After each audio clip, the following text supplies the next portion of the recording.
네, 지난 시간에 명반응이 있다는 거, 그 다음에 광합성 색소에 대한 이야기를 했고요. 관계라는 이야기를 했었어요. 요거 한번 정리해 볼게요.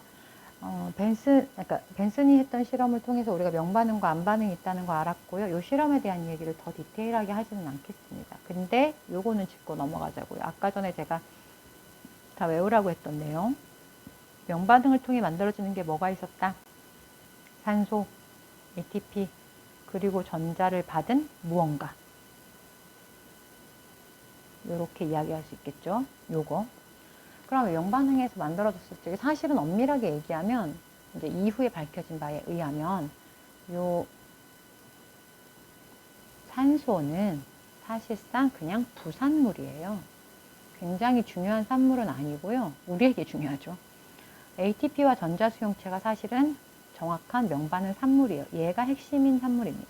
그러니까 생성물로서 다음 단계에 굉장히 메이저한 역할을 하는, 다음 단계에 굉장히 중요한 역할을 하는 아이가 ATP와 전자수용체라고 보시면 되고요. 이때 이 전자수용체에 해당하는 녀석의 NADPH입니다. 효소단원에서 우리가 조효소 공부하면서 NADH, NADPH 이런 이야기들 했었거든요. 그거예요. 이 녀석의 NADPH가 바로 그 조효소 중에 하나고요.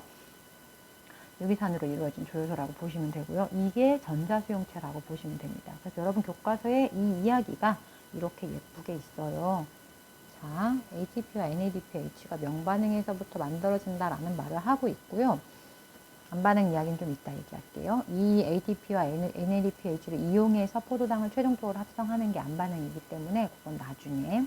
이 핵심은 이 두 녀석이 만들어져야지만 안반응이 추가적으로 이루어질 수 있다라는 이야기를 하고 있는 겁니다. 그러면 이 NADPH와 ATP가 계속 공급이 되어야지만 지속적으로 포도당이 만들어질 수 있다는 거고요. 그럼 이게 엽록체 안에서 어디에 있는지를 한번 찾아보시면, 자, 이 그림이에요. 교과서 97페이지에 있는 이 그림. 여기를 가만히 보시면 딱 나누어서 왼쪽에 틸라코이드가 있잖아요. 아까 틸라코이드 막에 관계가 있다 그랬죠. 그러니까 여기서 명반응이 일어나요. 물이 들어가서 산소로 분해서 나가고 여기서 생성된 전자가 NADPH에 가고요. 힐의 실험에서 옥살산 3철에 해당하는 아이가 바로 이 녀석인 거예요. 그리고 아논의 실험을 통해서 엽록체는 아마도 뭘 만들었었냐면 ATP를 만들 거라는 걸 알 수 있죠. 자, 그럼 우리가 아까 전에 이야기했던 세 가지 명반응 산물들이 나옵니다. 이렇게 만들어진다는 거. 이게 어떻게 만들어지느냐? 교과서 그림이 제일 예쁘더라고요. 여기를 한번 볼게요. 크게 두 가지 관계가 관여를 합니다. 관계라는 이야기 아까 했어요. 색소의 시스템 이렇게 생각하시면 돼요.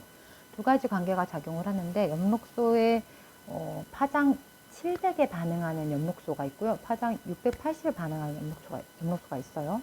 그래서 680에 반응하는 색소 피그먼트, 그래서 P680이라는 관계와 700에 반응하는 색소 피그먼트 P700이라는 관계가 존재를 합니다. 두 가지 중에서 저는 먼저 얘부터 이야기를 할게요. P680이 굉장히 중요한 역할을 합니다. P680이라는 관계에서는요, 얘는 보통 관계 2라고 표현을 하고요. 이름이 이래요. 관계 2가 존재를 해요. 관계 2는 반응중심 색소가 P680이고요. 이 녀석은 빛에너지를 받으면, 빛에너지에 딱 680에 도달을 하게 되면 무슨 일이 벌어지냐면 얘가 굉장히 강하게 흥분을 하면서 전자를 잃어버려요. 그 전자가 보통 튀어오른다 이런 표현을 쓰거든요. 멀쩡히 엽록소 안에 있던 전자가 확 밖으로 나오면서 전자가 올라가게 되는 거죠. 그러면은 전자 수용체가 이 안에 시스템으로 막단백질로 갖춰져 있어요. 이 전자 수용체들이 얘를 받아서 전달을 해줍니다. 이런 말 많이 들어봤죠. 전달. 미토콘드리아 전자 전달계처럼 생각하시면 돼요. 이렇게 전자를 전해줘요. 그러면은 이렇게 전해주면서 미토콘드리아의 전자 전달계도 이동하면서 전자가 자기 에너지를 계속 잃어버렸잖아요. 얘도 에너지 상태가 계속 내려갑니다. 지금 이 그래프를 보시면, 그래프에서 보시면 높은 상태의 에너지가 점점점 내려가는 걸 보실 수 있죠. 이러면서 에너지가 밖으로 나오게 되고요. 이 에너지를 뭘 하냐면 수소이온의 농도 기울기를 형성합니다. 이거 무슨 말인지 잘 모를 거예요. 잠시 킵해두세요. 여기는 잠깐 패스. 이거 잠깐 냅두시고 일단 전자에 집중할게요. 680에서부터 튀어나온 전자가 자기 고에너지 전자가 된 거예요. 이 고에너지 전자가 자기 에너지를 잃어버리면서 쭉 지나가요. 그러면 680은 전자가 없어졌잖아요. 이 전자를 누구로부터 받냐면 존재하고 있던 물로부터 전자를 빼앗아 옵니다. 그러니까 680의 전자를 내보내고 물의 전자를 받는 거예요. 그럼 거꾸로 얘기해도 괜찮겠죠. 물이 광분해되어서 전자를 연목체에 주면서 이 전자가 밀려서 올라간다라고 말해도 되겠죠. 빛을 받았기 때문에 생성되는 일이에요. 이게 다. 빛을 받았기 때문에 물이 쪼개지고요. 빛을 받았기 때문에 680의 전자가 튀어오른다. 이런 개념입니다. 그래서 전자가 물로부터 나온 전자는 680을 채우고요. 그리고 680으로부터 튀어나온 전자는 자기 에너지를 잃으면서 이동을 하게 되죠. 이동을 하다가 어디로 가게 되냐면 P700이라는 관계 1로 전달이 됩니다. 그럼 이 에너지를 계속 잃어버리면서 이 전자가 전달이 되면 P700도 역시 자기 전자를 탕 튀어오르게 되는 거죠. 그러면 P700이 다시 새롭게 흥분을 하게 되는 거예요. 빛을 받으면서 동시에 P680으로부터 전자를 취하고요. 그럼 빛을 받았기 때문에 P700도 역시 전자가 고에너지 상태로 딱 튀어오른다는 거죠. 그러면 빛이 주어지면서 사실은 700과 680이 둘 다 흥분을 했다라고 생각을 하시면 돼요. 둘 다 흥분한 전자가 680으로부터는 전자가 에너지를 잃으면서 700으로 채워지는 거고요. 700에서 튀어나온 전자는 이제 어떻게 되냐면 이 전자는 에너지를 역시 똑같이 잃어버리면서 이 전자를 받아줄 아이를 만나게 되는 거죠. 그게 누구냐면 NADPH입니다. 그래서 NADP가 만나서 NADPH로 이렇게 전자를 받게 되는 거죠. 그래서 얘가 최종 전자 수용체예요. 이게 힐의 실험에서 옥살산 3철과 같은 역할을 하는 거죠. 아이고, 글씨가. 죄송합니다. 전자 수용체. 옥살산철을 말하다가. 자, 옥살산철과 똑같은 역할로 전자를 받아주는 역할을 한 거예요. 여러분, 그럼 전자가 어떻게 흘러갔냐면, 물로부터 튀어나온 전자가 680에서 밀어내기 했고요. 680에서 밀어내기에서 올라간 전자가 쭉 에너지를 잃고 내려가서 다시 700의 전자를 밀어내기 했고요. 700의 전자는 에너지를 잃으면서 최종적으로 에너지가 낮아지면 NADPH로 가게 된다는 거죠. 이렇게 전자가 한 방향으로 쭉 흘러가는 이 흐름을 비순환적 전자 흐름이라고 얘기를 합니다. 그래서 여러분 교과서에는 붉은색으로 표현되어 있고요. 붉은색 화살표를 보시면 되는 겁니다. 굉장히 복잡하게 되어 있으니까 제가 일단 지우고 시작을 할게요. 지금 이야기한 전자 흐름이 바로 여러분의 교과서 그림에서 붉은색 화살표로 표시되어 있는 이 녀석들에 대한 이야기입니다. 그럼 이런 경우에서 ATP는 어떻게 만들어지느냐? 아까 말씀드렸죠. 이 에너지가 높은 상태에서 에너지가 낮은 상태로 내려가면서 에너지가 높은 상태에서 에너지가 낮은 상태로 내려가면서 생겨나는 수소이온의 농도 기울기 형성. 요게 중요한 내용이에요. 얘가 결국 뭐를 만든다? ATP를 만든다라고 생각하시면 됩니다. 이 단계는 잠시 후에 다시 그림에서 보실 거예요. 그러면 ATP 만들어지는 거 여기 전자가 에너지를 잃으면서 만든다라고 생각하시면 돼요. 그다음에 전자를 받아주는 애 NADPH, 물의 광분에 대해서 산소 생성, 이렇게 비순환적 광인산산, 비순환적 전자 흐름을 통해서 명반응 산물 3개가 다 나오는 걸 확인할 수 있어요. 근데 여러분의 교과서에는 순환적 광민산화라는 말도 써 있거든요. 순환적 전자 흐름이라는 말도 써 있거든요. 그걸 한번 볼게요. 순환적 전자 흐름은 어떤 경우냐면 P680이 관여하지 않습니다. P680이 관여하지 않고요. P700만 혼자 관여를 하는데 일단 전자 흐름만 먼저 얘기해 볼게요. P700이 빛을 받으면 자기의 전자를 쭉 올려요. 그리고 나서 에너지를 잃으면서 가야 하는데 누가 없냐면 NADP가 없는 거예요. 이게 없는 상황에서 생각해 보세요. NADP가 없다면 자기가 가지고 있는 전자를 줄 수가 없어요. 전자가 갈 곳이 없는 거예요. 전자를 받아줄 아이가 없기 때문에 얘는 어떻게 되냐면 그럼 난 다시 돌아갈래 이렇게 오게 되는 거죠. 그래서 중간에 있는 전자 전달계에 있는 막단백질에게 전달을 해주고 전자가 다시 제자리로 돌아오게 됩니다. 그럼 이렇게 되면은 P700에서부터 빛에 의해서 흥분해서 올라가서 전달계를 통하면서 ATP 만들고 돌아오고, 또 튀어 올라가서 내려오면서 ATP 만들어서 돌아오고, 이렇게 하기 때문에 얘를 순환적 전자 흐름이라고 말을 하는 거고요. 이 경우에는 전자 전달계 중간에 있는 막단백질로 합류해서 에너지를 만들기 때문에 ATP는 만들 수 있어요. 지금 이야기하는 순환적 흐름에서는 관계 1을만 흥분을 하기 때문에 ATP는 만들 수 있어요. 하지만 NADPH의 재료가 되는 NADP가 없었기 때문에, 아예 이게 없었기 때문에 NADPH 당연히 못 만들고요. 그리고 이렇게 되다 보니까 P680은 관여할 수가 없어요. 그래서 물의 광분해도 일어나지 않습니다. 산소 안 생겨요. 그래서 이런 경우에는 명반응이 아무리 일어나도 ATP만 계속적으로 생성되는 경우가 순환적 전자 흐름입니다. 이거 두 가지를 구분하시면 돼요. 자, 그럼 비교해 볼게요. 순환적 전자 흐름에서는 방금 말씀드렸어요. ATP 만들죠. 왜냐하면 전자가 일단 뛰어 오르니까, 뛰어 올라서 에너지를 잃으면서 농도 기울기를 만들고, 수소이온 농도 기울기를 만들고 ATP를 만드니까 ATP 만들어요. 그리고 관여하는 애는 P700이었죠. 이렇게. 그리고 노래 광분이 안 일어났고요. NADPH 안 생겼고. 비순환적 전자 흐름에서는 P700과 함께 중요한 아이 P680 관계 2와 관계 1이 다 작동을 합니다. 그리고 ATP 만들죠. 당연히. 전자가 얼마나 많이 이동하는데요. 그죠? ATP 만들고요. NADPH 만듭니다. 왜냐면 NADP가 있으니까 만드는 거예요. 그리고 O2도 생겨요. 왜냐면 물에 광분해가 일어나니까. 이렇게 됩니다. 되셨죠? 그러면 NADPH가 있어야 안 반응이 일어날 수 있거든요. ATP도 있어야 되고요. 그러니까 결국은 안 반응이 일어나려면 관계 1만 움직여서는 안 된다는 뜻이고요. 관계 1, 2가 함께 움직여서 ATP와 NADPH를 다 만들어야지만 이루어질 수 있다는 뜻이거든요. 자, 그럼 도대체 왜 순환적 전자 흐름만 일어나는 단계가 있느냐? 그거는 조금 이따가 그림 파악하면서 얘기해 볼게요. 지금 이야기한 전자의 에너지가 낮아지면서 ATP를 만들어요 라고 하는 내용을 교과서 99페이지에서 이야기할 수 있습니다. 자, 교과서 99페이지를 보시면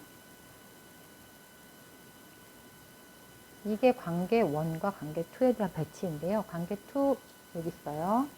P680짜리, 관계 1 P700짜리 여기 있어요.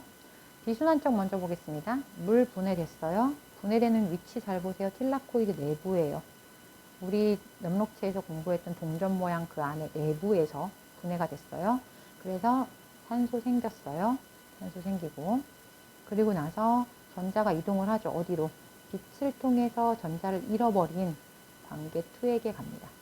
그러면 관계 2에서 전자 올라갔어요. 고에너지 상태가 됐죠. 얘가 막에 있는 이 단백질들을 통과하면서 무슨 일이 벌어지냐면 이 막단백질은 전자가 가진 에너지로 틸라코이드 외부로부터 틸라코이드 안쪽으로 수소이온을 퍼올리게 됩니다. 어디서 많이 보던 그림이죠. 비슷하죠. 미토콘드리아 생각하시면 돼요. 똑같아요. 시스템이 여기는.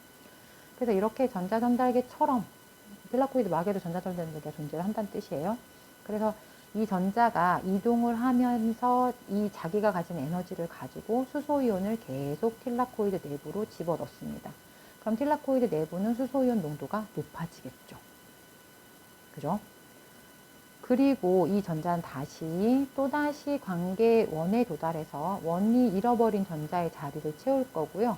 1에서 나간 전자는 다시 높은 에너지 상태가 되어서 또다시 막을 이동을 하면서 역시 수소이온을 퍼올리게 됩니다. 그리고 마지막으로 바깥에 존재하던 스트로마에 존재하던 NADP와 합쳐져서 NADPH가 되면 전자의 이동은 끝이 나는 거죠. 이게 비순환적 흐름이에요. 그죠? 자, 그러면 어떻게 ATP가 형성이 되느냐? 우리는 지금 전자가 이동을 하면서 계속적으로 H+가 들어간 거를 관찰할 수 있거든요. 잘 안 보이네요. 잠시만요. 이렇게밖에 안 되네요. H+가 이동한 거 이렇게 확인할 수 있죠. H+가 이렇게 이동을 했어요. 누구 덕분에? 전자의 고에너지 덕분에 막을 이동하면서 H+가 틸라코이드 막 내부에 엄청 많이 쌓였다는 거예요. 그러면 여러분 우리 알잖아요. ATP 합성 요소는 수소이온 농도 기울기를 이용한다는 것. 즉 ATP 합성 요소 우리 배웠던 그 녀석 어디에 존재하냐면 여기에 있습니다. 여기에 ATP 합성 요소 맨 오른쪽 끝에 있죠. 그럼 이 ATP 합성 요소가 수소이온 농도가 안쪽에 틸라코이드 막 안쪽에 엄청 많았으니까 수소이온이 밖으로 빠져나가면서 그 힘으로 ATP를 만드는 거잖아요. 그죠? 그러니까 수소이온 농도 기울기가 만들어졌다라는 이야기는 ATP 합성 효소가 ATP를 만들 수 있는 힘이 생겼다라는 말과 똑같습니다. 그래서 ATP 합성 효소가 작동을 하게 되고요. ATP 합성 효소가 어떻게 작동한다고요? 전자의 에너지를 통해 퍼올린 틸라코이드막 내부의 수소이온 애들이 ATP 합성 효소를 통해 빠져나가면서 ATP를 드디어 만들게 됩니다. 이게 무슨 색으로 해야 잘 보일까요? 자, 이렇게 만든다는 거죠. 그러니까 전자만 흘러갈 수 있다면, 전자만 이렇게 고에너지 상태에서 이 막단백질들을 통과할 수 있다면, 그러면 여기에 수소이온이 엄청 많이 쌓일 거고요. 걔네들이 나가면서 ATP를 만들 수 있다는 말이 되는 거예요. 수소이온 농도 기울기를 만든다, 즉 ATP 합성효소가 일한다 라고 생각하시면 됩니다. 그러면 수소이온들은 틸라코이드막 내부에 쌓여 있고요. 위치를 이제 짚어볼게요. 수소이온들은 전자가 흘러가면서 틸라코이드막 내부에 이렇게 쌓여 있습니다. 그렇죠? 물의 광분에 틸라코이드막 내부에서 일어납니다. 그리고 ATP 합성 어디서 일어나요? 내부에 있던 수소이온이 밖으로 나가면서 밖에서 일어나요. 스트로마에서. 그리고 최종적으로 전자를 받는 아이가 누구죠? 이동을 쭉 해서 받는 아이는 NADPH 여기 있던, 즉 스트로마에 있던 아이예요. 그러면 스트로마에 있던, 여기가 스트로마란 말이죠. 스트로마에 있던 NADP가 NADPH가 됐고요. ATP 잔뜩 생겼죠? 두 녀석이 명반응 산물인 거예요. 이게 켈빈 회로, 즉 안반응 회로로 들어가게 되면 안반응이 돌아가는 거예요. 켈빈 회로가 안반응입니다. 이렇게 되는 겁니다. 그래서 안반응 재료, 안반응 장소 스트로마. 왜? NADPH와 ATP가 여기 만들어지니까. 명반응 장소 틸라코이드막. 왜? 광대가 막단백질로 틸라코이드막에 바뀌어 있으니까. 이렇게 생각하시는 거죠. 그럼 틸라코이드 내부는 뭐 하는데? 물의 광분해가 일어난 물질과 수소이온들이 잔뜩 있어서 ATP 합성효소가 작동하도록 해줘. 이렇게 되는 거죠. 됐나요? 그럼 수소이온 농도는 어떻게 안에가 높아지는데? 전자가 이동하면서 전자가 가진 에너지로 그 일을 해. 이겁니다. 그러면 이 내용은 여러분 화학삼투적 방법이잖아요. 화학삼투적 인산화잖아요. 즉, 그러니까 수소이온 농도 기울기를 따라서 ATP를 합성하는 것이 화학삼투적 인산화거든요. 이게 어디서 우리는 공부를 했었냐면 전자전달계에서, 미토콘드리아의 내막에 있는 전자전달계에서 공부를 했단 말이에요. 그거랑 연결을 시키셔야 됩니다. ATP 만들어지는 과정은 똑같다는 거거든요. 요 그림을 기억을 하시고요. 요 그림과 뭐를 같이 연결을 하시냐면요. 자, 이렇게 같이 공부를 하시는 겁니다. 여러분의 교과서 102페이지예요. 102페이지에 보시면 두 개를 딱 비교를 해줍니다. 미토콘드리아와 스트로마, 엽록체 두 개를 비교해 주는 거예요. 미토콘드리아는 기질에서부터 막사이 공간으로 수소이온을 계속 퍼올리죠. 이거 기억하시죠? TCA 회로에서 나온 수많은 NADH와 FADH2가 여기를 이동하면서 전자를 이동시키면서 ATP를 만든단 말이죠. 근데 똑같은 방식으로 엽록체에서는 빛에 의해서 수소이온이 공급이 되면서 틸라코이드 내부로 수소이온을 계속 퍼올린다는 거죠. 이런 패턴 기억하시면 돼요. 이렇게 두 가지를 같이 비교하셔서 공부를 하시면 됩니다. 그래서 제가 지금 광합성을 하면서 명반응을 얘기하지만 명반응을 얘기하면서 미토콘드리아의 전자전달계를 얘기 안 할 수가 없거든요. 여러분 이거 같이 기억을 하셨으면 좋겠습니다. 그렇다면 우리 77페이지를 한번 보겠습니다. 나온 김에 한번 보기는 해야죠. 그쵸? 제가 아까 전에 비슷합니다 라고 말씀드렸던 거 한번 생각은 하셔야 될 것 같거든요. 77페이지로 가겠습니다.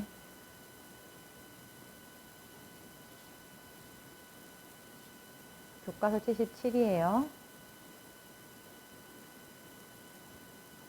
자, 여기 보시면 지금까지 이야기한 내용 보시면 여기를 보세요. 여기 네모 박스, 여기를 비교해 주세요. 모양새가 똑같이 생겼죠. 전자 전달에 필요한 효소, 미토콘드리아의 전자 전달계, 그 다음에 방금 이야기한 명반응 관계 원투, 요거 광합성 색소와 전자 전달에 필요한 효소들, 그리고 옆에 항상 세트로 달라붙어 있는 ATP 합성 효소, 이렇게. 그래서 수소이온 농도차를 통해서 ATP를 만들더라 라는 과정은 전자 전달계와 미토콘드리아, 아니 전자 전달계와 그 다음에 틸라코이드 막의 명반응 관계와 똑같습니다. 결국 전자 전달계는 염록체 막에도 있는 거고요. 미토콘드리아 내막에도 있는 거예요. 근데 염록체 막에 있는 거는 보통 관계라는 표현을 쓰게 된다는 거죠. 다음 다시 원래대로 돌아와서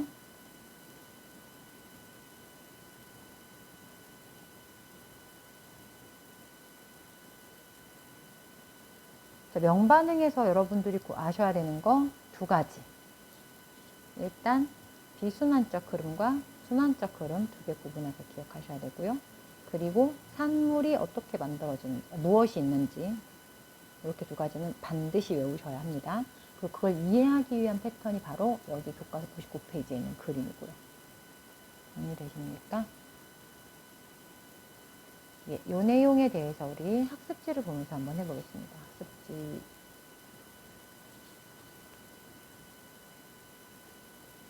학습지 빈칸은 없어요. 빈칸은 애지간하면 제가 다 드렸거든요. 보시면서 비순환적 전자흐름과 순환적 전자흐름 구분해서 꼭 기억을 해주시고요. 그리고 이거 비교하는 거는 굉장히 많이 물어봐요. 그리고 이 흐름 기억하시고 이때 전자의 에너지 순위가 낮아지면서 생성되는 것이 ATP 형성이다라는 것도 같이 기억을 해주시고요.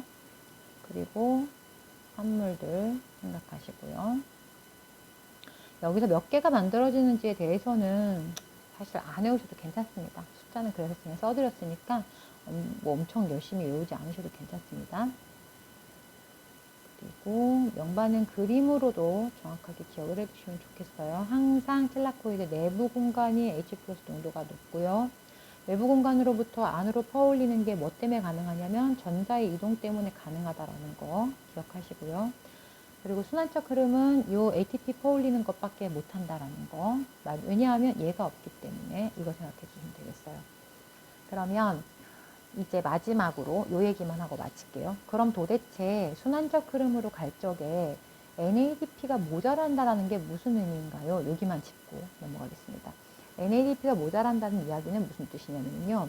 어차피 NADP와 죄송합니다. 글이 제 잘못 썼네요. 어차피 NADP와 NADPH는 서로 왔다 갔다 하는 관계예요. 무슨 말이냐면 여기 스트로마에 와서 NADPH가 됐다가 그리고 스트로마에 존재하는 안반응 회로에 들어가서 NADP로 다시 돌아와요. 그리고 명반응에 있는 이 물의 광분의 산물인 전자를 받아서 다시 NADPH가 되고요. 이렇게 왔다 갔다 하면서 쓰이거든요. 조효소는 항상 다시 쓴다라는 말 기억하시죠? 물질을 운반시켜주는 역할을 하거든요. 그럼 이렇게 왔다 갔다 하게 되는데 만약에 NADPH를 소모하는 과정이 멈추면, 즉 NADPH를 써서 포도당을 만드는 과정이 멈추면 어떤 환경이 있을까요? 이산화탄소가 없을 때 이런 일이 일어납니다. 이산화탄소가 모자라서 NADPH로 안반응을 못하는 거예요. ATP와 NADPH를 열심히 만들어놨는데 NADPH를 쓰지를 못하는 거예요. 그러면 NADPH를 못 썼다라는 이야기는 결국은 NADP가 안 만들어졌다라는 말이 되는 거거든요. 그러면 얘의 양이 모자라지겠죠. 그러면 이때부터 비순환적 광인산화를 할 수가 없게 됩니다. 비순환적 전자 흐름이 막히게 되는 거예요. 왜냐하면 전자를 받아줄 NADP가 모자라니까. 그래서 결국은 비순환적 흐름을 이루지 못하는 상황, 순환적 전자 흐름만 일어나는 상황은 이산화탄소가 모자라거나 안반응 회로가 막혀서 NADP가 만들어지지 않는 상황이다 라고 해석을 하시면 되겠습니다. 이 말이 무슨 말인지 잘 모르겠어요, 지금 이 파트를 잘 모르겠어요 하시는 분들은 다음 시간에 안반응을 저랑 같이 공부하신 후에 제가 한 번 더 짚어드리겠습니다. 그러면은 뭔 말인지 아실 거예요. 자, 내용이 어려워요. 여기까지만 일단 할 거거든요. 그런데 교과서 108페이지 문제를 한번 풀어봤으면 좋겠거든요. 교과서 108페이지 문제 여기 11번과 13번, 12번. 13번은 사실은 제가 한번 지난 1차 제필 전에 한번 연습을 시켜드린 적이 있는데요. 교과서 108페이지 12쪽, 12번, 13, 11번, 14번. 여기 세 문제를 좀 풀어보시고요. 최대한 답을 보지 말고 풀어보시고, 그 다음에 다 풀고 서로 좀 친구들하고 상의도 좀 하시고, 그리고 나서 마지막으로 답을 좀 확인했으면 좋겠어요. 안 그러면 비슷한 문제가 나왔을 때 풀 수가 없거든요. 자, 지금 그러면 오늘 학습은 여기까지 하고요. 여기 11, 11, 12, 13, 8번, 세 문제까지 푸시면 되겠습니다. 수고하셨습니다. 아, 그리고 마치면 여기까지 다 하셨으면 다른 자기 공부 하셔도 괜찮습니다. 수고하셨습니다.